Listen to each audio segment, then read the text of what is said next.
जी अस्सलाम वालेकुम दोस्तों, मैं औरंगजेब बेग इस वेले मौजूद हाँ कस्बा कलासवाला जिहड़ा कि वाक़या है तहसील पसरूर ज़िला सियालकोट। मैं थोड़ी जी चीज़ इत्थे वाज़ह कर दियां कि कलासवाला जिहड़ा है क़याम पाकिस्तान तो पहले यानी 47 दी वंड तो पहला बहुत वड्डा हिंदू मुस्लिम सिख ईसाई और दीगर जिन्ने भी मज़ाहब सन उन्होंने एक गढ़ हैगा सी और बड़े अमीर लोग इत्थे बसते होंदे सन। खास तौर पर जट बाजवे जिहड़े ने सिख उन्होंने बड़े ना सिर्फ अफसर सन इत्थे बल्कि लैंडलॉर्ड हैगे सन। तो दूसरी जानब जिहड़े हिंदू सन खत्री सन और दीगर सॉरी अगर मैं कुछ मज़ाहब जिहड़े ने ज़्यादा डीपली नहीं जान सकता या उन्होंने नहीं मैं नाम लै रहा तो यह मतलब नहीं कि वो इत्थे नहीं सन रहिंदे, बहुत सारे इत्थे रहिंदे होंदे सन। तो वो जनाब इत्थे उन्होंने इबादतगाहां अज भी मौजूद ने जिन्हों के आसार अज भी मौजूद ने। तो अज एक आर्य समाज का एक इबादतगाह मौजूद है इत्थे जिहड़ी कि कलासवाला कस्बा तो शमाल की तरफ वाक़या है। तो असली हालत अज भी मौजूद है। तो मैं तुहानूं जनाब वो मनाजर दिखा रहा वा, तुसीं देखो कि ये देखो कैसा एक शाहकार सी उस दौर का जनाब। यह तुहानूं खसूसी व्यूज़ जिहड़े ना उस इबादतगाह के दिखाए जा रहे हैं। यह देखो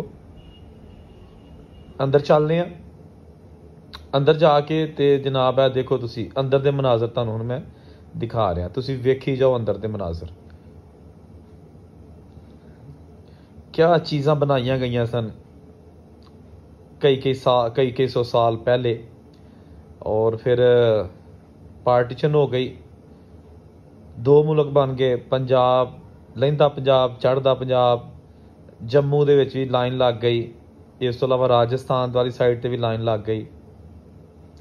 तो दो मुल्क बन गए, लेकिन यह यादां अज भी मौजूद ने। हर मजहब तो हर चीज़ तो हट के एक इंसानियत के नाते मैं वीडियोज़ बनाना ताकि जिहड़ा ना जिहड़े साडे चढ़दे पंजाब वाल दोस्त भाई ने उन्होंने अक्सर फरमाइशां होंदियां ने कि जिहड़े पुराने बजुर्ग ने उन्होंने अगे इंटरव्यू करो, उन्होंने गल्लां करो। तो यह जिहड़ियां पुरानियां इबादतगाहां ने उन्होंने दियां भी जिहड़ियां ना वीडियोज़ बनाओ। तो यह एक बड़ी अच्छी हालत दे विच यानी कि बिल्कुल असल चीज़ मौजूद है। तुसीं देख सकदे कि बहुत ही शाहकार है। यह जनाब तुसीं मनाजर देख रहे हो, बहुत ही ज़बरदस्त, क्या बात है। तो मैं तुहानूं कोशिश करना कि यह जिहड़ी इबादतगाह दे नाल एक छोटा कमरा भी है, हुण मैनूं डिटेल नहीं पता कि कमरा किस मकसद लई सी। ते इहदे उत्ते चलने आ छत ते जाके ना तुहानूं छत दे एक ते जिहड़ा उत्ते मेहराब जिहा बनिया ये क्लोज करके दिखा लना इहदे ते जिहड़ा कम्म होया। और इत्थों तुहानूं एक जिहड़ा हैगा ना छत तो विखा लना तालाब सरोवर जिहड़ा कि उदों सरदारां ने नाल ही गुरुद्वारा सी ते ओहदे बनवाया सी। गो के गुरुद्वारे दे विच तो उहदे आसार हुण खत्म हो गए, लेकिन यह मंदिर अज भी मौजूद है। बहुत वड्डा मंदिर है जैसा कि तुसीं देख सकते हो। तो यह जनाब बिल्डिंग के खसूसी मनाजर तुहानूं दिखाए जा रहे हैं छत तो। यह तुसीं देख रहे हो खसूसी मनाजर कस्बा कलासवाला दे विच इबादतगाह की छत तो तुहानूं मैं मनाजर विखा रहा। अज भी असली हालत मौजूद है, टुट फुट का शिकार नहीं।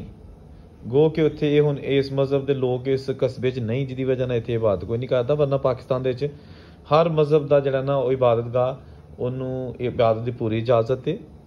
तो जनाब थल्ले आ गए असीं हुण, थल्ले दे तुहानूं जिहड़ा ना मनाजर ने।